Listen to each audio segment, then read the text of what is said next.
여러분 안녕히 주무셨습니까? 참 좋은 아침입니다. 우리 2017년 4월 24일 월요일 말씀으로 드리는 오늘의 번째 함께 합니다.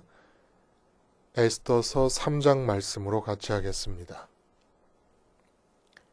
1절부터 6절까지만 같이 읽겠습니다.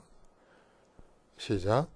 그 후에 아하수에로 왕이 아각 사람 함므다다의 아들 하만의 지위를 높이 올려 함께 있는 모든 대신 위에 두니 대궐문에 있는 왕의 모든 신하들이 다 왕의 명령대로 하만에게 꿇어 절하되 모르드게는 꿇지도 아니하고 절하지도 아니하니 대궐문에 있는 왕의 신하들이 모르드게에게 이르되 너는 어찌하여 왕의 명령을 거역하느냐 하고 날마다 고나되 모르드게가 듣지 아니하고 자기는 유다인임을 알렸더니 그들이 모르드게 일이 어찌되나 보고자 하여 하만에게 전하였더라.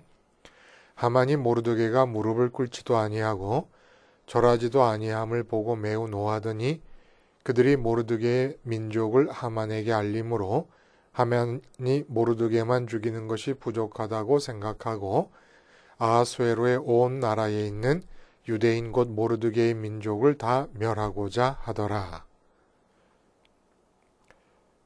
오늘 이 에스더 3장 말씀을 중심으로 말살 위기 대한 말살 위기 처방이라는 제목의 하나님 말씀 증거합니다. 말살 위기가 초래했는데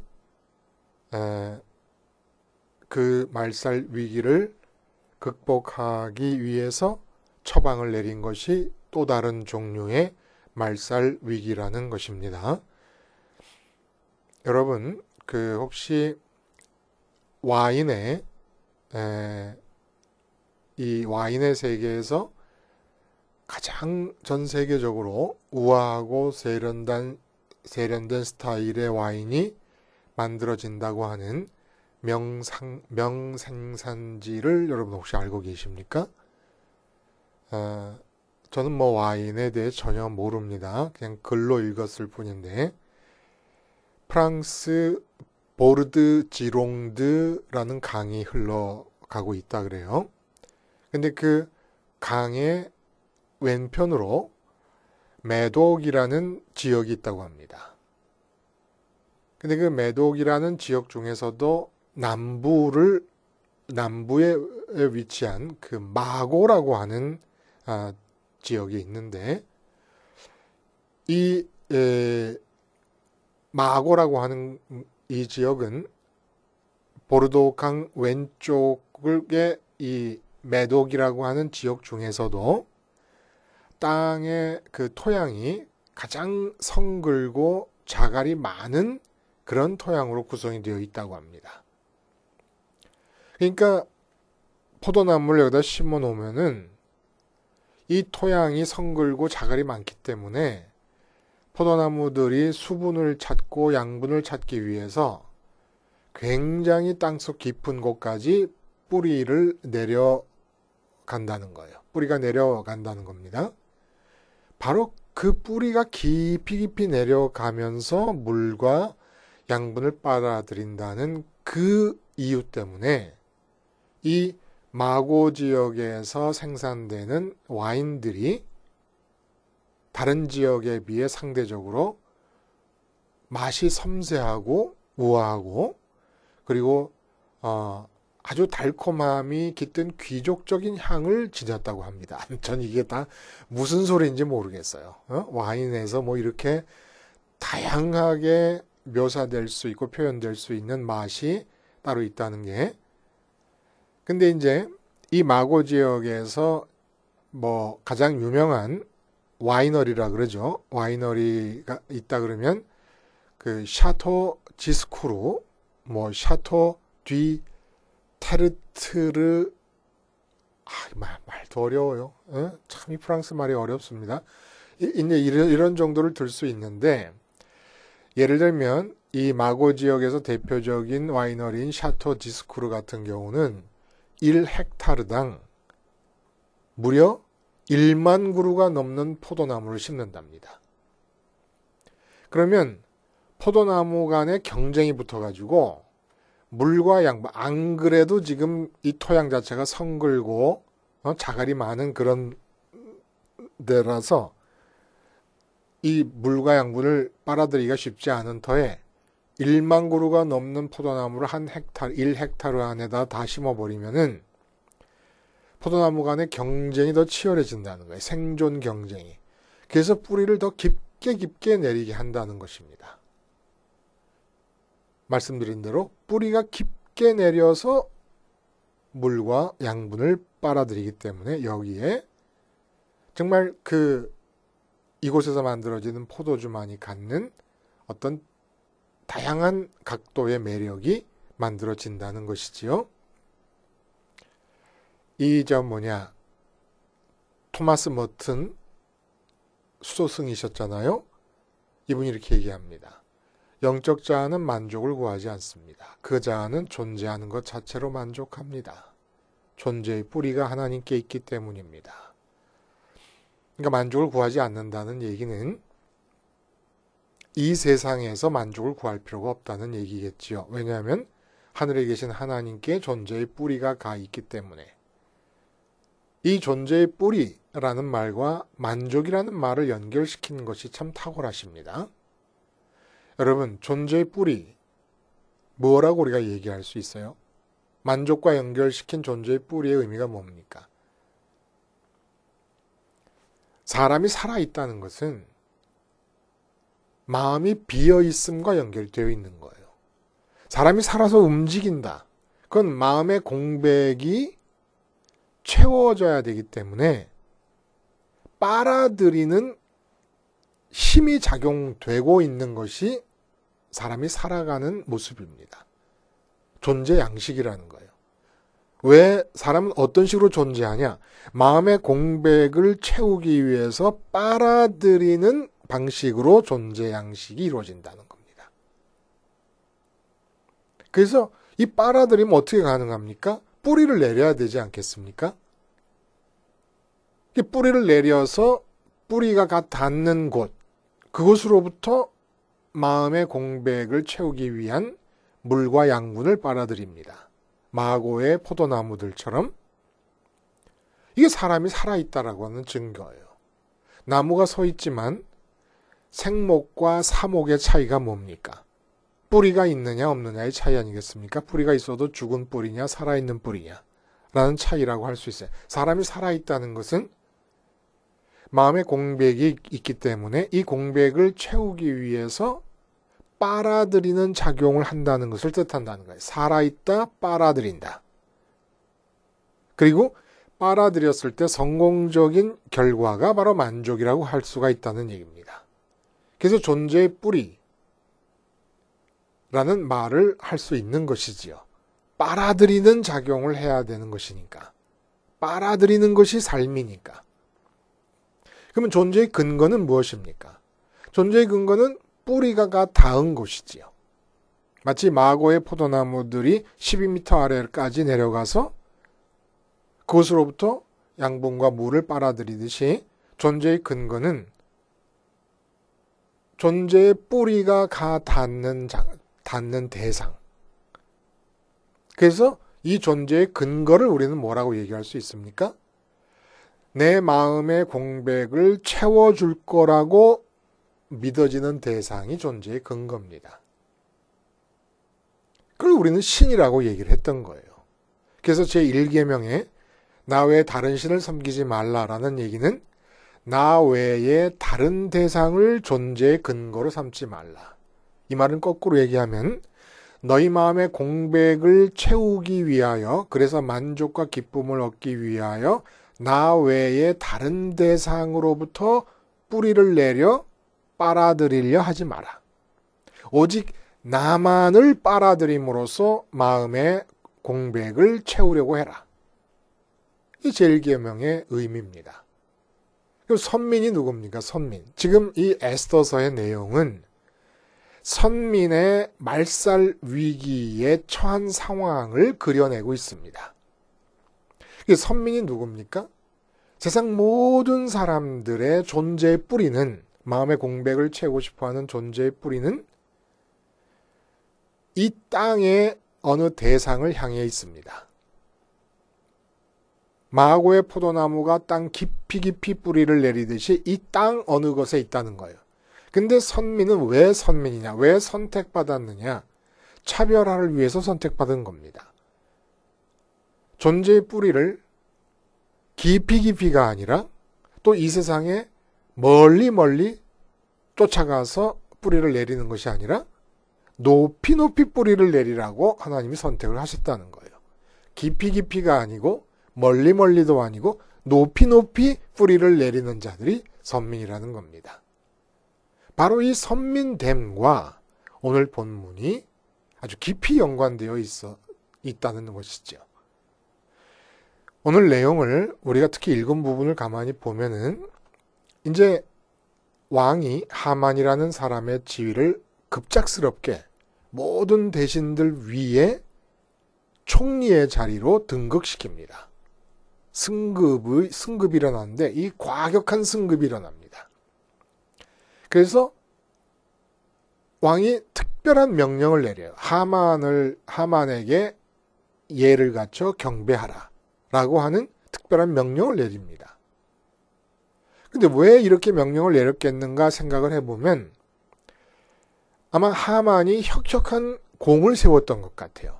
그러니까 이 공로에 대한 상으로 총리에 앉혔는데 주변의 모든 대신들이 볼 때 이 왕의 하만의 승급 처사가 부당하다고 여겨질 정도로 급작스럽고 파격적이었던 것 같습니다. 그러니까 대신들이 불만을 품고 총리에 앉아있는 하만에게 경의를 표하지 않고 대신에 업신여기거나 마음에 어떤 그 사람을 무시할 수도 있을 것을 염려해서 특별히 왕이 명령을 내린 것 같아요. 하만에게 깍듯한 경의를 표해라. 경배하라. 사실은 이런 명령이 없더라도 어느 나라 고금 동서를 막론하고 상급자에 대해서 하급자가 예를 갖추는 것은 굳이 명령을 내릴 필요가 없습니다. 왕이. 근데 이게 굳이 명령을 내린 것은 바로 그러한 점 때문이 아니었겠는가라는 생각을 하는데 이 왕의 명령이 하만을 향해서 갖추라고 하는 예의와 경배의 명령이 모르드게의 입장에서 받아들일 때는 모르드게가 이제 자기가 유다인이라고 신분을 밝히지 않습니까? 이렇게 모르드게의 입장에서 유다인 됨에 충실한 모르드게의 입장에서 볼 때는 도저히 그 하만에게 경배를 할 수가 없는 그런 성격의 경배를 왕이 명령을 한 것 같습니다. 그러면서 유다인이라고 신분을 밝히는 거예요. 그 주변의 사람들이 왜 왕의 명령을 어기고 하만에게 경배를 하지 않느냐라고 물어보니까 나는 유다인이기 때문이다라고 얘기를 합니다. 유다인이기 때문이다라고 얘기를 하는 것을 미루어 볼 때 모르드게의 마음속에 왕의 명령에 따라 하만에게 경배를 할 경우에는 이것은 단순히 상급자에 대한 경배가 아니라 예의를 갖추는 것이 아니라 제1계명을 어기는 것으로 받아들여졌던 것입니다. 그리고 이야기는 이 제1계명을 염두에 두고 하만에게 경배를 하지 않은 이 한 사람의 저항 때문에 페르시아 그 넓고 넓은 제국 내에 살고 있던 모든 유다 민족이 다 멸절의 위기에 처하게 된다는 이야기를 본문이 해주고 있는 겁니다. 여러분이 쭉 읽어보시면 됩니다. 하만이 그 모르드게가 자기에게 예를 갖추지 않고 경배를 하지 않는 모습을 보고 화가 났는데 주변 사람들이 모르드게가 이 유다 민족이라는 걸 가르쳐 주니까 하만이 모르드게 한 사람만 잡는 것으로 만족할 수 없겠다 해가지고 모르드게가 속한 유다 민족 전체를 죽이겠다고 계획하고 왕에게 인가를 받는 과정이 밑에 쭉 기록되어 있습니다. 자, 여기서 우리가 이제 궁금한 것은 바로 하나님의 의도예요. 앞에서 에스더가 왕으로 간택되고 그리고 모르드게가 왕의 암살 음모를 드러내서 왕의 목숨을 구하는 이야기가 나왔습니다. 그리고 이 두 가지 사건, 에스더가 왕으로 간택되고 모르드게가 왕의 목숨을 구한 이 사건은 이제 오늘 본문에서 얘기되고 있는 하만의 유다 민족 말살 정책으로부터 유다 민족이 구원을 받게 되기 위한 결정적인 준비 작업으로 나중에 밝혀지게 됩니다. 하나님의 섭리와 계획 안에서. 그럼 우리 이게 물어볼 수 있는 거예요. 하나님은 왜 병 주고 약 준다라는 말이 있듯이 유대민족 말살 위기라는 병을 주시려는 계획보다 앞서서 약을 준비해 놓으셨을까? 약을 준비하시고 병을 주십니다. 이 하나님의 의도가 도대체 어디 있느냐는 겁니다. 하나님께서는 페르시아라고 하는 나라, 인종과 종족의 박물관과 같은 나라예요. 이 나라 안에 포로로 잡혀온 유다 민족이 살고 있습니다. 하나님이 원하시는 것은 이 인종의 박물관 속에서 유다 민족이 선민답게 살기를 바라신 것입니다. 근데 하나님이 보시기에 말살 위기에 처해 있습니다. 선민됨의 말살 위기에 처해 있습니다. 이 선민됨의 말살 위기를 어떻게 우리가 묘사할 수 있습니까? 내가 유다인이긴 한데 혈통상 유다인이라는 것만 기억을 하지 혈통상 유다인이 어떻게 살아야 되느냐라는 그 선민됨에 대한 인식이 전무한 겁니다.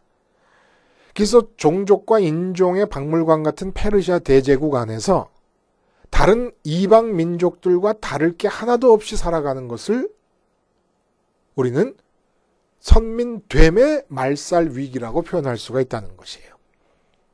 이 선민됨의 말살 위기를 극복하시기 위해서 하나님이 채택한 처방전이 뭡니까? 선민의 말살 위기입니다. 유다라고 하는 혈통상 한 민족의 말살 위기를 끌어들이심으로써 선민됨의 말살 위기를 극복해내시려 했던 것이에요. 그러니까 먼저 보시면 그 13절 같은 경우에 보면은 어린아이고 노인이고 뭐 할 것 없이 유다 민족이면 여자고 할 것 없이 예를 들어서 유다인을 젊은이, 늙은이, 어린이, 여인들을 막론하고 죽이고 도륙하고 진멸하고 또 그 재산을 탈취하라 하였고 13절 이렇게 나와요. 왕이 추인을 해준 조서의 내용입니다. 이러한 조서가 온 나라 안에 다 공포가 되니까 어떻게 했습니까? 혈통상 유다인들이 모든 다른 민족들과 딱 구분이 되는 거예요. 그래서 유다 민족 스스로도 살아가고 돈 벌고 뭐 사업하고 기업 경영하고 밥 갈고 하느라고 자기가 유다 민족인지도 모르고 이방 민족과 똑같은 존재의 뿌리를 가지고 돈의 존재의 뿌리를 내리고 사업 형통의 존재의 뿌리를 내리고 농사 형통의 존재의 뿌리를 내리고 그리고 살고 있다가 유다 민족만 죽게 되었다고 하는 위기 속에서 유다 민족이라는 정체의식을 갖게 됩니다. 잃었던 정체의식을 갖게 된다는 거예요. 그러면 이렇게 정체의식을 갖게 된 우리 유다 민족이 우리 유다 민족만 죽어야 되는데 상황이 그럼 왜 죽게 되었는가라고 따지고 한번 살펴봤더니 수산성 그러니까 왕이 있는 도성에서 관리로서 살고 있었던 모르드게라고 하는 유대인이 하만이라고 하는 총리 대신에게 왕이 명령한 방식을 따라 경배하지 않았기 때문이다라는 걸 알게 될 것이고 모르드게가 하만에게 경배하지 않은 이유는 유다인으로서 10계명 중에 제1계명을 어길 수 없었기 때문에 그렇게 했다는 사실을 알게 됩니다. 여기서 까마득하게 잊고 있었던 십계명의 제1계명의 의미를 다시 한번 생각하게 되는 거예요. 십계명의 의미가 뭐예요? 십계명 제1계명의 의미가 뭡니까? 나 외에 다른 신을 섬기지 말라. 이것은 하늘에 계신 여호와 하나님 이외에 너희의 존재의 뿌리를, 너희 마음의 공백을 채우기 위하여 물과 양분을 빨아들이는 포도나무의 뿌리들처럼 뿌리를 뻗어나갈 때 하늘에 계신 여호와 하나님 이외에 이 땅의 그 어떤 것들을 향해서도 뿌리를 뻗어내려가지 말아라. 너희의 남편을 향해서도 아내를 향해서도 기쁨과 만족을 위하여 너희의 자녀를 향해서도 네가 경영하는 사업을 향해서도 돈을 향해서도 지위와 승진을 향해서도 인류대학 합격을 향해서도 너희의 존재의 뿌리를 뻗지 말 것이요 오직 하늘을 향하여 뻗어라. 이게 1계명의 의미입니다. 근데 선민들이 어떻게 살고 있었느냐? 존재의 뿌리는 돈을 향하여 뻗어갖고 돈을 딱 붙잡고 돈에서부터 양분을 빨아들이려고. 근데 잘 안 빨아들이지거든요. 그럴 때 여호와 하나님을 찾는 거예요. 돈을 향해 내가 존재의 뿌리를 내리고 있습니다. 여호와 하나님. 근데 잘 안 빨아들여져서 마음이 영 불편합니다. 마음이 채워짐이 없습니다. 그러니까 여호와 하나님께서 애를 쓰셔서 그 능력으로 역사해 주셔서 내가 돈에 내린 존재의 뿌리를 통하여 기쁨과 만족을 빨아들임에 부족함이 없게 해주세요. 이렇게 신앙인이라고 생각하고 선민을 생각하고 살고 있었다는 거예요. 그게 아니라는 겁니다. 그래서 하나님께서 선민됨의 말살 위기를 없애시기 위해서 선민의 위기를 초래하신 것입니다. 선민의 위기를 앞두고 정체성을 생각하게 되고 정체성의 핵심인 제1계명의 준수를 생각하면서 선민됨을 되찾게 하시려고 했던 것입니다.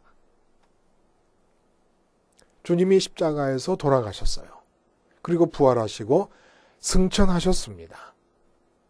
주님의 십자가와 부활과 승천은 그 움직인 동선 자체가 그대로 우리의 존재의 뿌리가 뻗어가야 될 길을 만들어 놓으신 것입니다. 높이 높이 우리 존재의 뿌리, 마음의 뿌리를 내려야 될 길을 내신 것이라는 거예요. 그래서 앞에 했던 얘기, 토마스 머튼의 얘기를 잠깐 다시 한번 살펴보면 토마스 머튼의 얘기를 들어보면 마치 그냥 믿는 사람은 저절로 마음이 만족한 것으로 보이기도 해요. 영적 자아는 만족을 구하지 않습니다. 그 자아는 존재하는 것 자체로 만족합니다. 존재의 뿌리가 하나님께 있기 때문입니다.